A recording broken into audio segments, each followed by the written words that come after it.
안녕하세요. 구타스 PD입니다. 오늘 미래 컨텐츠는 스마트 글래스에 대한 얘기를 좀 드리려고 합니다.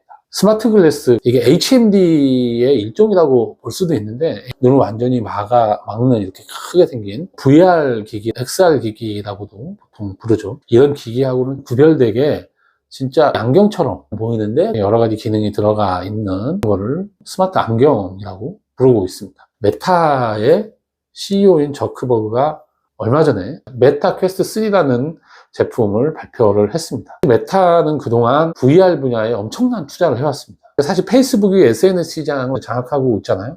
사람들 간의 소통이라든지 컨텐츠를 공유하고 SNS를 통해서 다 하게 되면서 SNS가 온라인 시장의 중심처럼 돼버린 환경 변화가 있었죠. 스마트폰이나 모바일 디바이스가 나오면서 나타난 현상이라고 볼 수 있겠습니다. 그런데 페이스북이 스마트폰 이후 시장에서도 자신들이 주도권을 계속 가져가야 되겠다라고 생각을 한 거예요. 그러니까 지금 잘 나가고 있는데 앞으로도 계속 잘 나가고 싶은 거죠.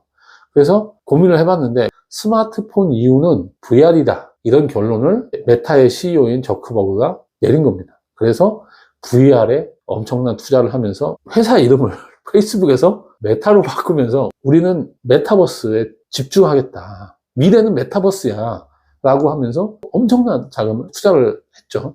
그런데 여러분 대부분이 느끼겠지만 메타버스가 요즘 시들합니다. 엄청난 투자를 했는데 성과가 별로 없는 거예요. 회사가 성과도 못 내고 있는 와중에 인공지능이 떴어요. 네. 챗 GPT가 나오면서 다들 인공지능 얘기를 하니까 메타도 계속 이 메타버스 얘기만 하다가는 안 되겠다, 그래서 인공지능 쪽으로 자기들의 능력을 막 보여주고 있는 이때 어떤 일이 있었냐. 애플에서 VR 디바이스 발표를 합니다. 비전 프로라고. 메타는 약간 포기하는 듯한 모습을 보였는데 애플이 갑자기 이 시장에 뛰어들었네? 그러면 애플이 결국은 이 시장을 장악하게 되는 거 아니냐라고 사람들이 생각을 하게 되니까 저크버그 입장에서는 답답하겠죠. 그래서 그랬는지는 모르지만 퀘스트 3를 발표하면서 애플의 비전 프로를 굉장히 신경 쓴 듯한 여러 가지 기능들이 들어가 있습니다. 저는 그 중에 패스트로우라고 해서 HMD를 끼고 있어도 밖에가 보이게끔 만들어 준 거죠. 그런 기능은 저는 굉장히 중요하다고 생각합니다. 컨텐츠를 즐기다가도 밖에 어떤 상황이 벌어지거나 하면 즉시 이 상황 전환이 돼야 되잖아요. 마치 노이즈 캔슬링 기능이 들어가 있는 이어폰을 끼고 음악을 들어서 내가 음악에 막 심취해 있다가도 어떤 상황이 생기면 언제든지 밖에 오디오를 들을 수 있게끔 하는 거랑 비슷하게 컨텐츠 때문에 현실과 완전히 괴리되는 현상이 발생하는 거는 위험이 좀 있거든요. 애플의 비전 프로하고 그동안 시장을 주도해왔던 메타의 퀘스트 3가 시장을 어느 정도 수성할 건가 하는 거는 재미있는 관전 포인트가 될 것 같고요. 그런데 이 퀘스트 3를 발표하면서 제품을 또 하나 얘기를 했어요. 그게 바로 오늘 제가 얘기를 드리려고 하는 스마트 글래스.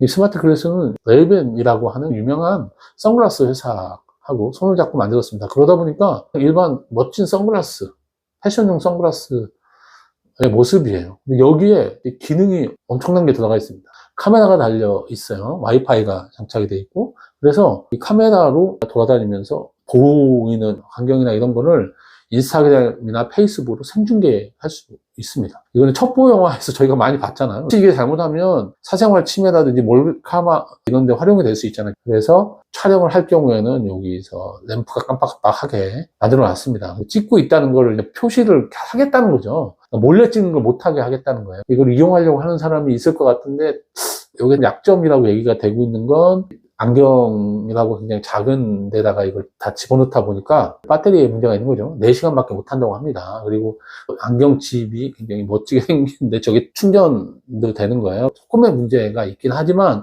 4시간 정도도 나쁘진 않을 것 같긴 합니다. 그리고 마이크가 달려 있어서 오디오로 동작을, 그러면 음성인식을 제대로 해야 되는 부분도 있겠지만 요즘 음성인식이 굉장히 좋아졌죠. 이 마이크를 통해서 인공지능 하고 대화를 할 수 있게 해놨습니다. 이제 메타가 가지고 있는 인공지능이 있죠. 굉장히 여러 가지 용도로 사용할 수 있는 거죠. 그래서 앞으로 이 스마트 글래스가 스마트폰을 대체하는 스마트폰의 다음 기기는 스마트 글래스가 되지 않을까라는 생각이 들어서 오늘 이 영상을 찍게 된 거예요. 저는 그 스마트폰 다음에 대한 생각을 좀 해봤거든요. 여러 가지로. 그러니까 스마트폰 다음은 과연 뭘까? 여러 전문가들이 이런저런 기기를 얘기했지만 비슷하게 얘기되는 건 웨어러블 디바이스가 스마트폰 다음이 될 가능성이 높다는 거예요. 웨어러블 디바이스라고 하는 건 옷이라든지 신발 뭐 이런 거잖아요. 우리 몸에 장착이 되는 거, 반지 이런 것도 되고 시계 이런 것도 되는데 왜 스마트 글래스가 제일 그러냐면 우리가 컨텐츠를 소비하는 것뿐 아니라 생산하거나 이럴 때는 눈하고 우리 입이 굉장히 중요합니다.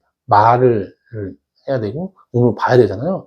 그래서 눈하고 입에 가장 가깝게 착용을 할 수 있는 디바이스가 안경인 거죠. 네. 그래서 스마트 글래스가 스마트폰 다음을 이어갈 기기로 가능성이 상당히 높다. 스마트 글래스를 만들어내고 시장에서 평가를 받으려고 하는 기업들이 굉장히 많이 있었습니다. 이 스마트폰 다음 기기로 스마트 안경이라고 하는 걸 주목해야 되는 시대가 됐고, 이 스마트 안경에 적합한 컨텐츠들을 우리가 어떻게 만들어낼 거냐. 이 스마트 안경으로 VR 컨텐츠, AR 컨텐츠 이런 것들도 빠르게 대중화가 될 가능성이 높다는 거죠.